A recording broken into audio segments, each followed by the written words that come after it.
Let's start with a word of prayer. Father God, I just thank you for what you're about to do today. As we go into this time of your word, I ask that you use me to speak a message of truth. If there's anything in this message that isn't correct, I ask you to correct it as it comes out of my mouth.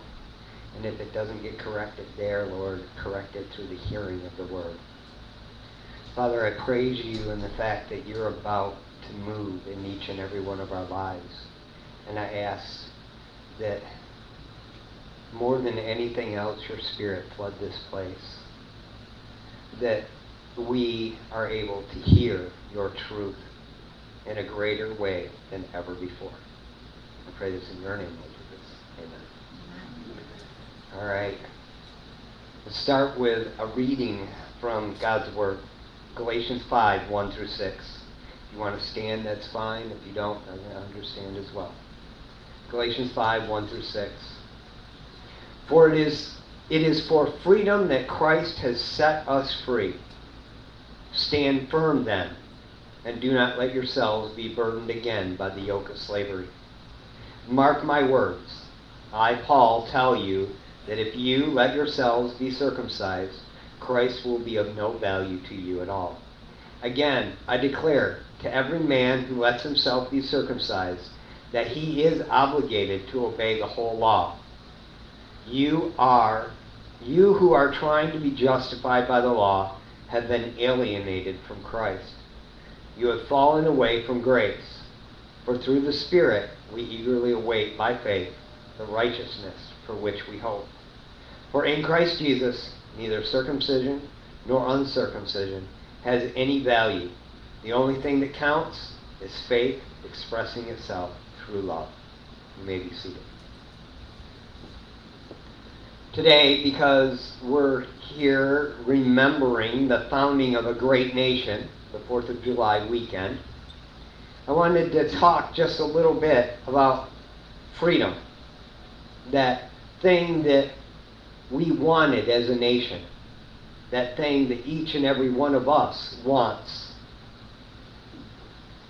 And so, I felt compelled to talk about what real freedom is. The Cambridge Dictionary,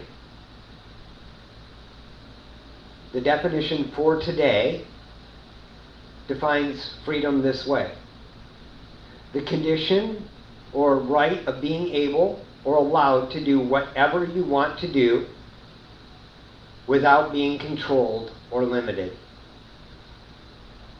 I get to do whatever I want and you can't tell me what to do.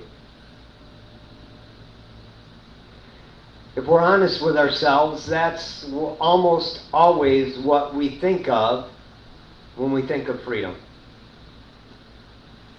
No one should be able to tell me how to live my life. That's our mindset. And it's worldwide. Everybody wants to believe that, right? I get to live the way I want to live, and no one should have a right to tell me any differently.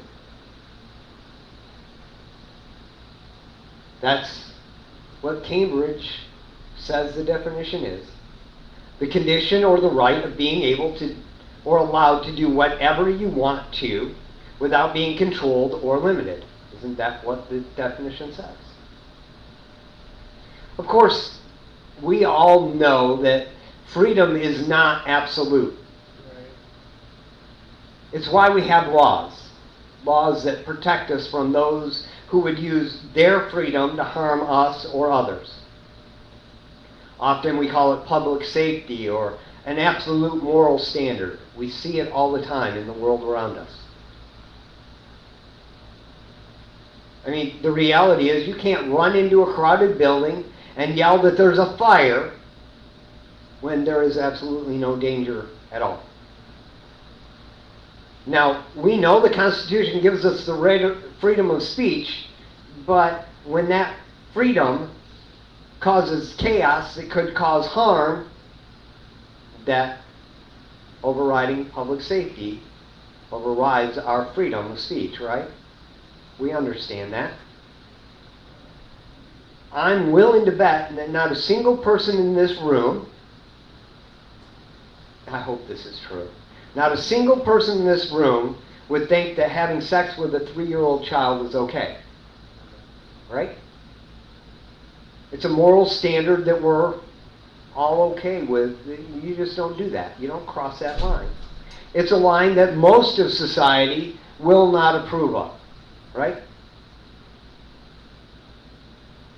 Yet, if you look at the world around us, you can see, based on certain people's actions, that even those legal standards or moral standards are willing to be crossed in some individuals, right? Their actions tell us things about who they are. Now, in our lives, when we live outside of Christ, and every one of us has at some point in our lives lived outside of Christ, I have. If none of you have, that's okay. I'm talking about myself then, all right? But if you can relate to this, it's true. In our lives outside of Jesus Christ, all of us, I'm sure, have had those lines that we said, I won't cross it. And yet eventually, because of our desire to have that freedom, each and every line gets crossed. There might be simple lines like, tomorrow I won't overeat at the picnic. Now, I'm not saying you're going to, but that's an easy line to cross, isn't it? Someone who might use will say, I might smoke or I might use pills, but I will never use a needle.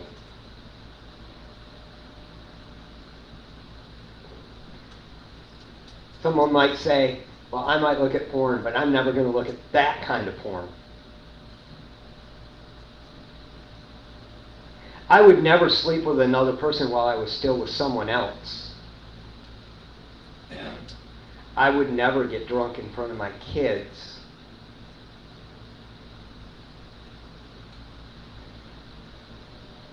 How about this one? I know we've all said it. I'll never do that again. The list can go on and on. When it comes to our freedom, the truth is, unless there's an absolute hard barrier that's unpenetrable, we're going to cross every boundary that's in front of us. And even those hard barriers that are unpenetrable, we're going to storm on a regular basis. We just might not get through. We may be able to hold firm for a really long time, but eventually, in our own power, those lines are going to get crossed. Because we're conditioned that our freedom should never be limited. It's interesting, though, that that's what it looks like today as far as the definition of freedom. That's not always how freedom was defined.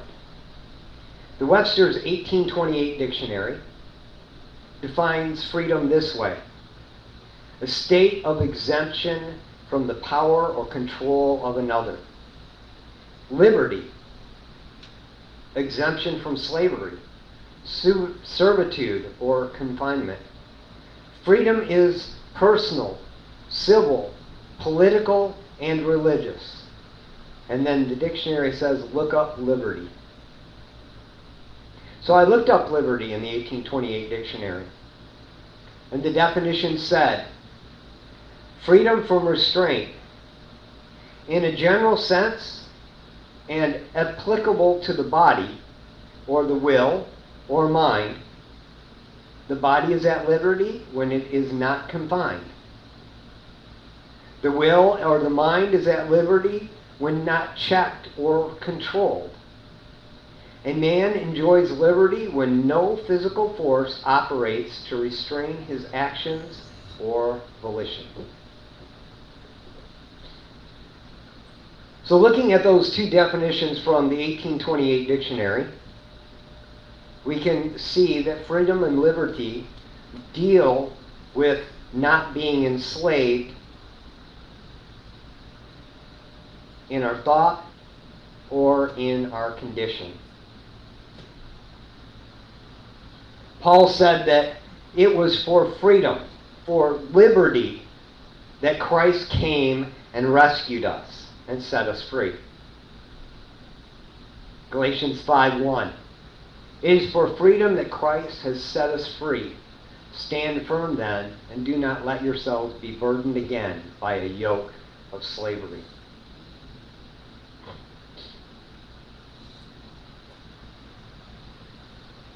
Let me share a parable with you. It's not out of the Bible, it's just a parable. And it won't be perfect in any way, shape, or form because, well, I put it on paper, so there's that. Imagine you're traveling in your own country, and you're traveling not necessarily for your own pleasure, but on a mission to help others. And while you're traveling, you get arrested for espionage, spying.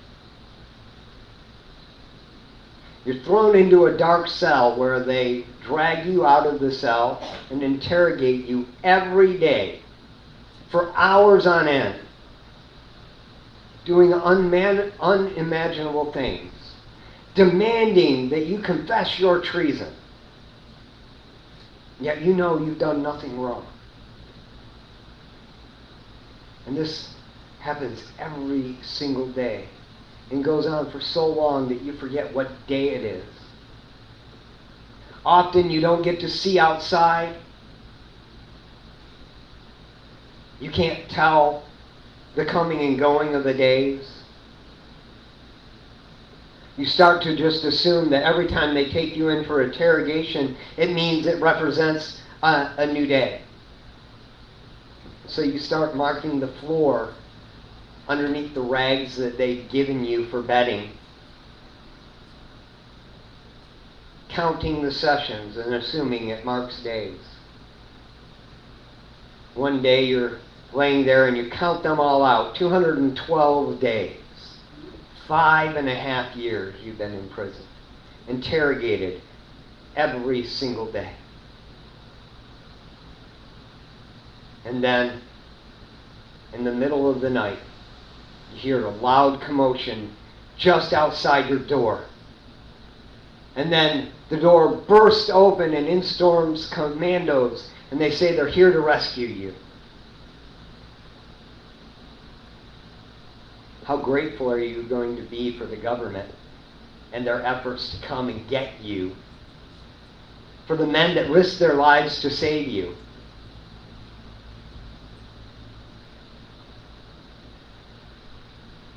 Now imagine that the men that came to rescue you were even from the same country that you're from.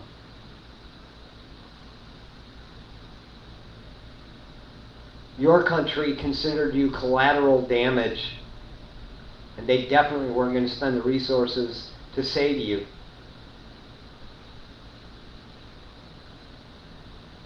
You're in bondage. You're a captive. And your own people didn't have time or desire to rescue you. Matter of fact, you find out that they were actually helping keep you imprisoned.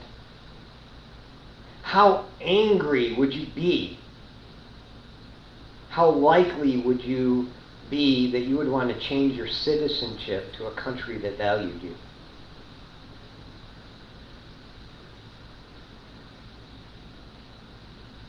Now, in that scenario, you were doing all the right things. You were living a right life, you were doing everything right, and you got arrested and put into bondage. Now imagine that same scenario but you actually were there for espionage. You were spying on your own country. You were there to cause harm.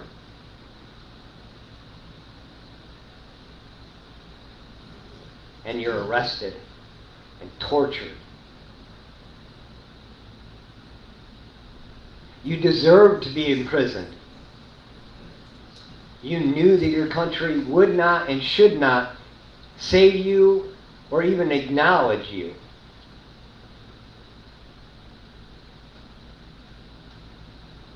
Let me ask you a question. Would you be even more grateful to the country that saved you? Especially when you learned that the ruler of that country came and visited to create a distraction so that the commandos were able to come in and rescue you? How about this? That not only did the leader of that country come in to create the distraction, but he knew that as soon as you were rescued, he was going to be arrested and murdered for creating that diversion.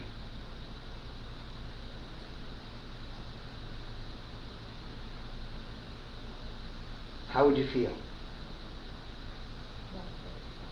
The reality is Jesus did just that for you. Every one of us travel in a land where we know that at any moment we will be betrayed or will stumble and fall. We're always looking over our shoulder, just hoping to have a good day, right? Always on the run. Because we're all captives to our own thinking. And we know that everyone around us is so consumed with their own things that they can't help even if they wanted to.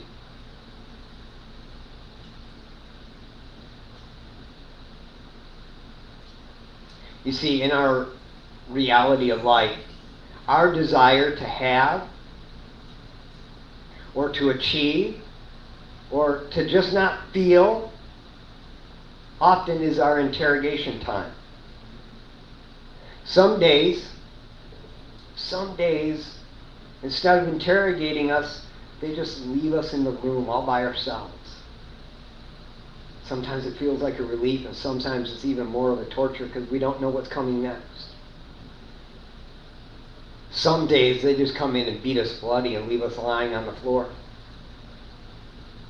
Still others, we're allowed to sit and look out a window and see the possibilities of what freedom might look like. But we never have freedom. We dream about it. We create fantasy worlds about it and around that idea of freedom. But all of us are still trapped in our captivity that we call life.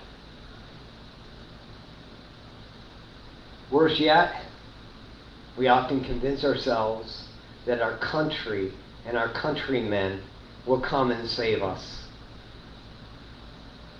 Even though we've watched over the years how the world around us doesn't change, we still think, oh, if I just change the way I interact with it today, it'll be different.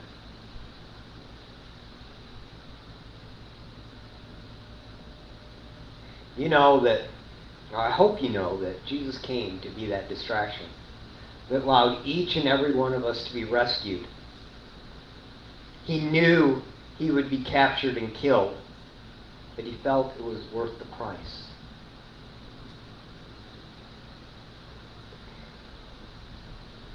Our problem is our response to that liberation is really interesting.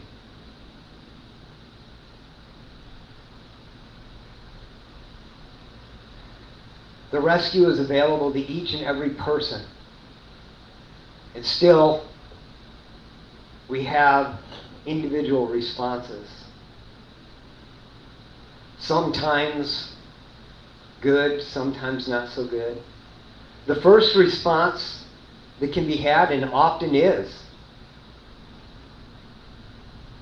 a fear.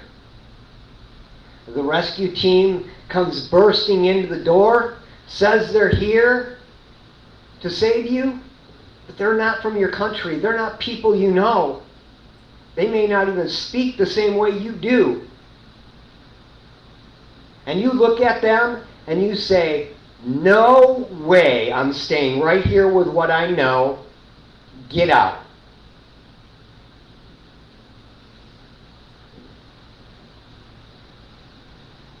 I know what to expect. Kind of like hearing the good news but rejecting it, right? The second response that could it be had is initially of excitement. The rescue's happening.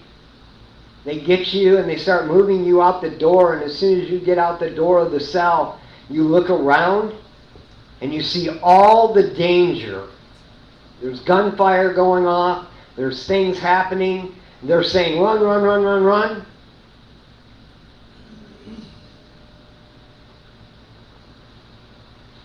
And you turn around and you run back inside your cell, where at least you know what to expect, because you might get killed out there.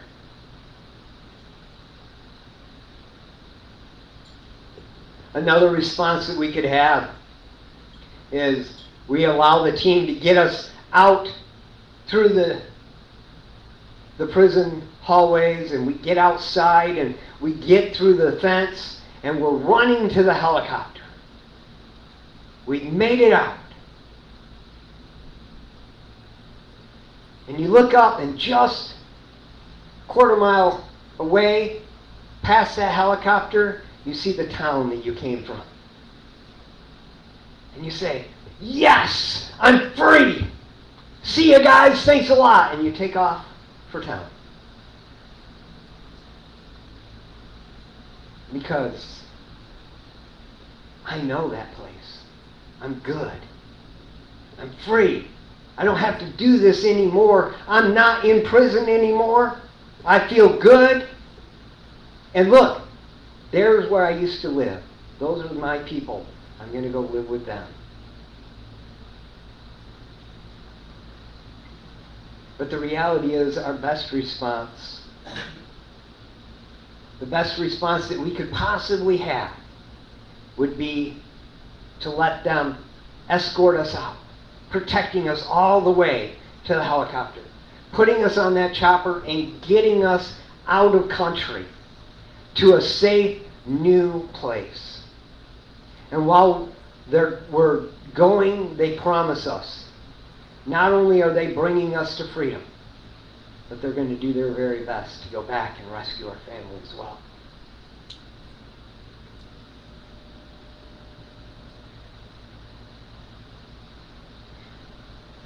Under that option, we have the chance to not only live in freedom, no longer in bondage, but we also have the opportunity to learn to love our new country so much and be so grateful for what they did that we decide to train and help them rescue others like ourselves. The danger of those actions no longer worry us, because we've already experienced things that we're so grateful for. We're so grateful for that ruler that gave himself up for us so we can live free.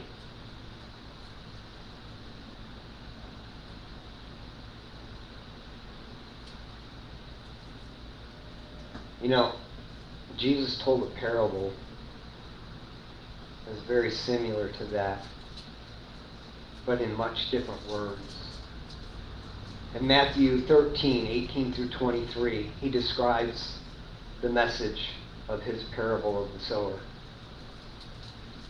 Listen then to what the parable of the sower means. When anyone hears the message about the kingdom and does not understand it, the evil one comes and snatches it away. What was sown in their heart, this is the seed sown along the path. The seed falling on rocky ground refers to someone who hears the word and at once receives it with joy. But since they have no root, they last only a short time. When trouble or persecution comes because of the world, they quickly fall away. The seed falling among the thorns refers to someone who hears the word, but the worries of life and the deceitfulness of wealth choke the word, making it unfruitful. But the seed falling on good soil refers to someone who hears the word, understands it. This is the one who produces a crop yielding 100, 60, or 30 times what was sown.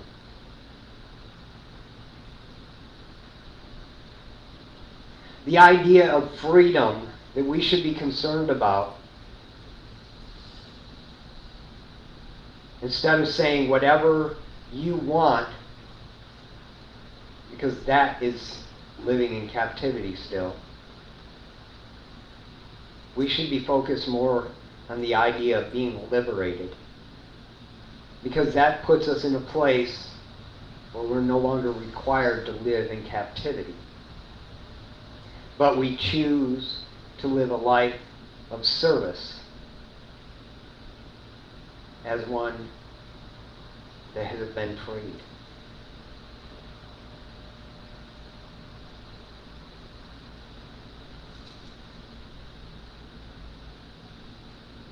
Very few actually find that freedom that Jesus paid the price to give you.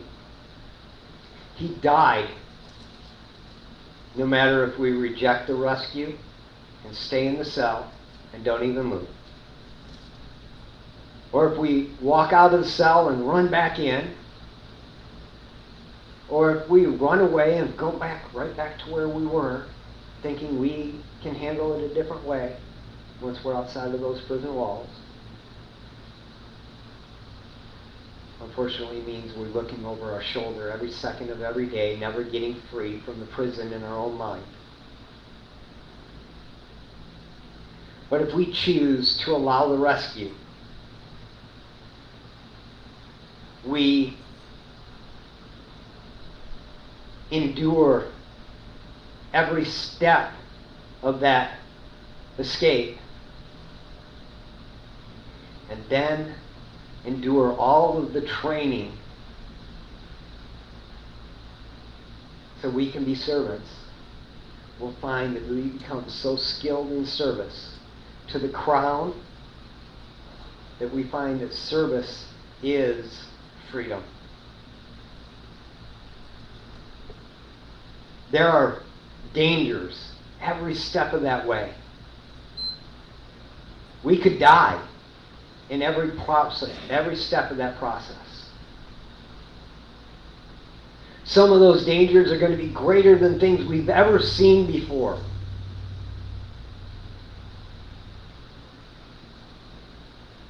But in every step of that process, we live free.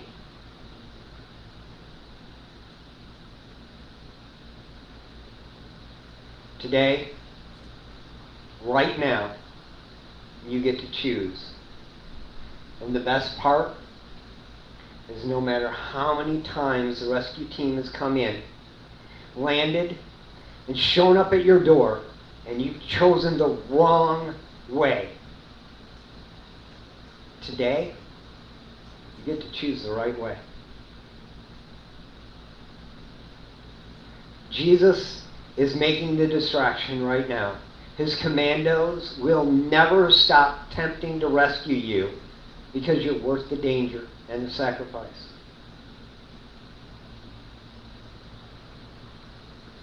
My question for myself and each one of us: will we choose to become the good soil?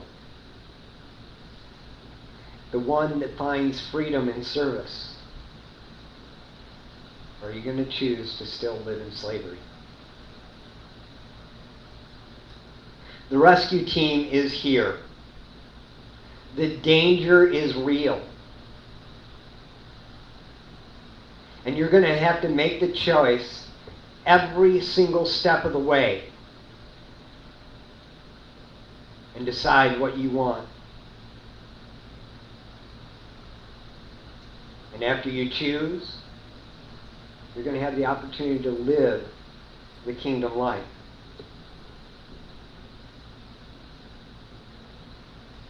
But if you choose to go to the kingdom and live there, you're going to find that you're going to also have to choose to serve.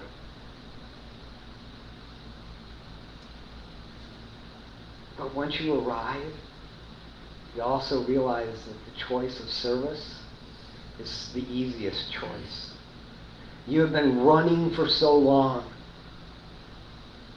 You don't have to run anymore. If you allow them to bring you in, you will find that your gratitude will make that choice so easy. It will be the driving force for everything you do. No longer will you need to be enslaved by rules, thinking, I just got to do this next thing right. Because you'll find that you'll be living by faith. It'll be an easy decision to train. It'll be an easy decision to reject the things that aren't right. It won't be because of some rule. It will be because of gratitude. You'll find that as you go through that process, you'll be given opportunities to serve and to fight and to provide for the release of others.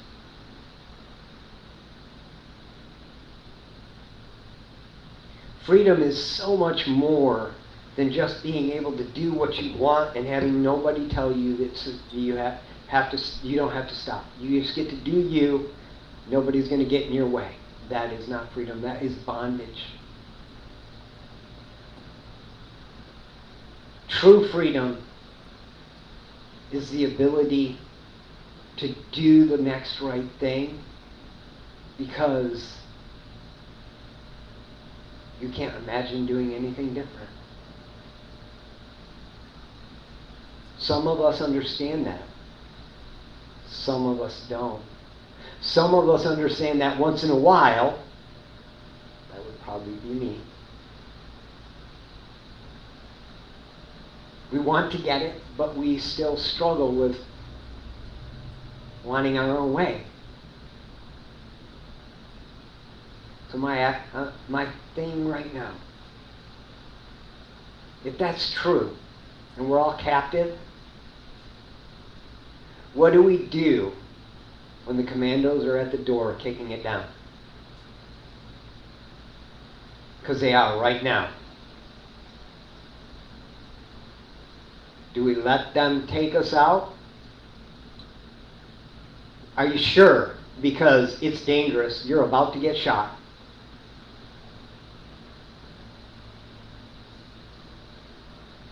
You can run back in. They're not going to risk their life a second time on this mission. And who knows how long it'll be before they come back for you again.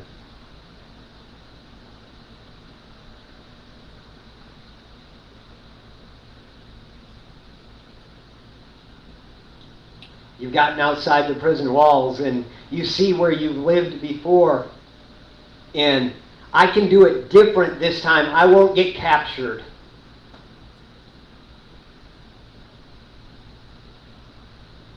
You're always going to be looking over your shoulder, wondering where you're at, what's coming next. Are you sure that's the choice you want to make?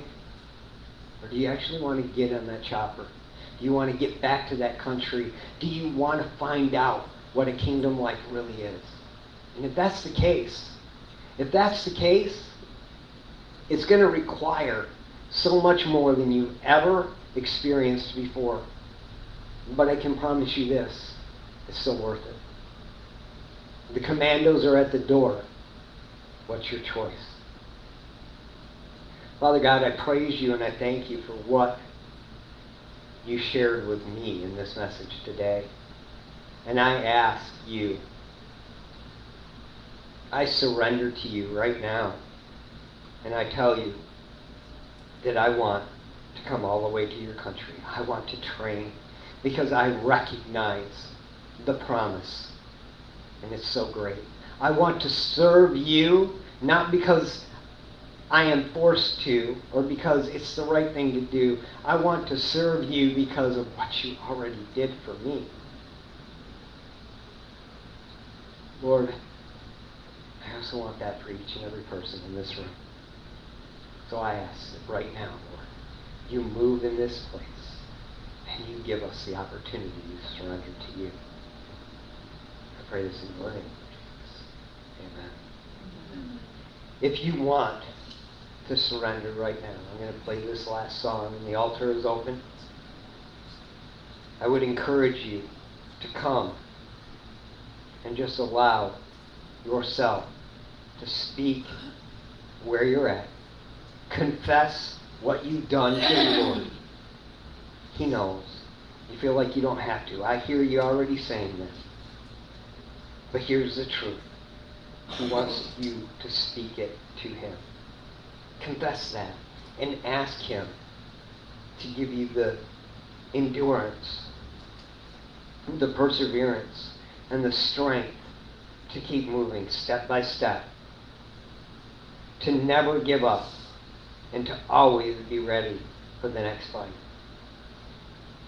Come if you will.